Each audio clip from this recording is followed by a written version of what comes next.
Oyoya, bienvenue sur la première réelle vidéo de ma chaîne pour le coup. Je vais directement faire ce qu'on appelle le zéro pour un jeton. Donc on part de rien. Donc bon, j'ai déjà fait un run par rapport à ce que je vous ai expliqué.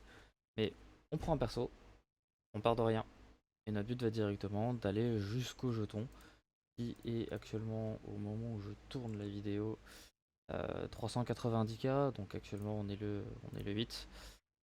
On est 8 août, l'extension elle sort juste ici, ou par là, enfin bref, elle sort dans cette semaine-là. Il me semble qu'elle sort le 27. Bref, je suis pas sûr, c'est pas ça. Le but étant de vouloir faire le plus de gold possible, donc dans un temps rapide, record, tout en farmant certaines choses qui sont encore valables.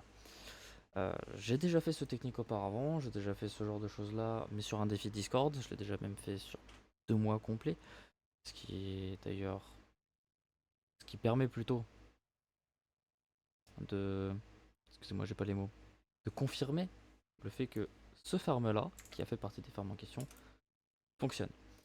Pour vous donner une petite idée, je vais juste montrer les golds que je me suis fait là actuellement depuis le pré-patch. Cette méthode là en faisait partie et je me suis fait à peu près 4 300 000.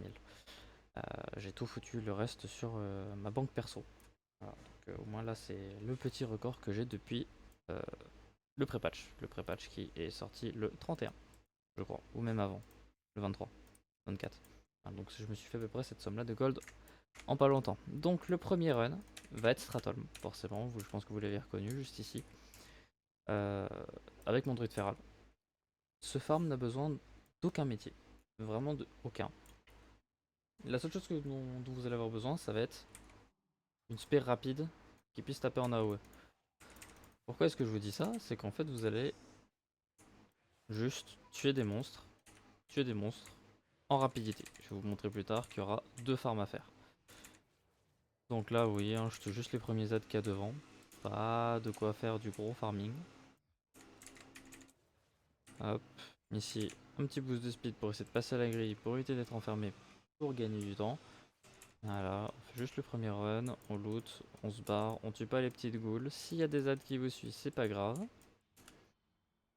Si vous avez fait la quête pour débloquer un extra masse, n'hésitez pas à tuer le petit ad ici, le coffre qui va être là, pour récupérer, si le coffre il veut bien, ce qu'il y a là-dedans. Parce que vous pouvez souvent voir des petits LQE qui peuvent se revendre une petite blinde. Mais aussi, si on tue là dans la question, c'est pour drop ça, les pierres du fléau, qui permettront plus tard d'obtenir des stuffs lorsqu'on sera à Nax Ramas. Je ferai peut-être une vidéo sur le farming de Nax Ramas, d'ailleurs qui rapporte pas mal. On notera d'ailleurs qu'on est sur du farming de classique. Donc on est sur classique, enfin plutôt pas classique, on est sur le retail et on est sur ERA. Et sinon je ne shotterai pas les mobs aussi rapidement que ça. Donc, on tue bien tous les ZAD et la partie qui va nous intéresser va être cette partie-là. Donc, les ZAD qu'il y a devant ici et toute cette partie-là. Pourquoi donc? Pour drop les fameuses orbes de piété. Encore bugué ce boss.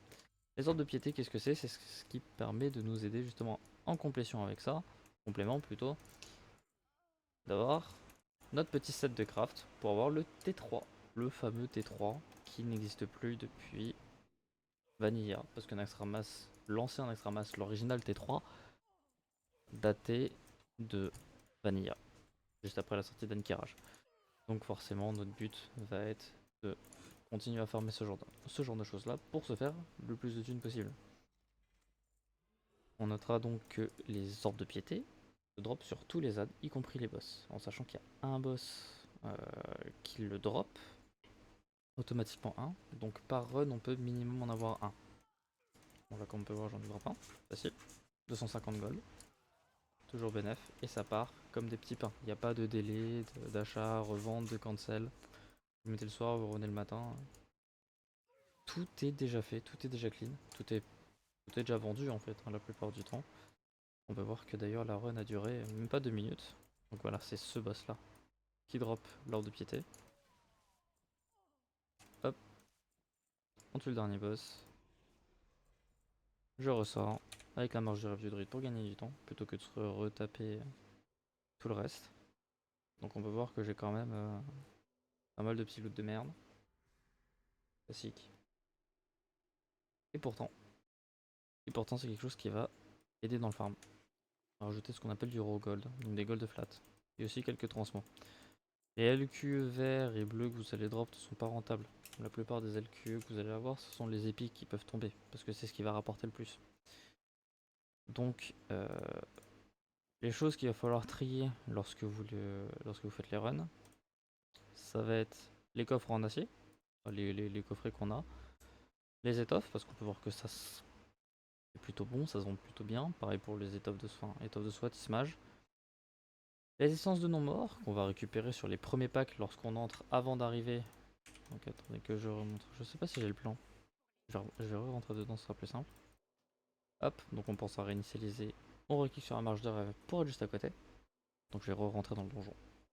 Pour montrer exactement les moments de là où on peut drop chaque ad. Hein, les essences. Donc les essences, on peut les drop sur toute cette partie-là. Y compris l'autre stratum, donc l'autre côté. Mais il n'est pas du tout rentable en termes de gold pour l'instant. Mais donc là, toute cette partie-là, tout ce run-là qu'on va faire, toute cette partie-là donc, va nous rapporter des essences de non-morts. Celle-ci, qui se vendent à 75 per unité. Et nous, ce qui va nous intéresser, ça va être les orbes de piété, qui se vendent à 250. Donc, toute cette partie-là. Tout à l'heure, on avait vu que j'en avais 31.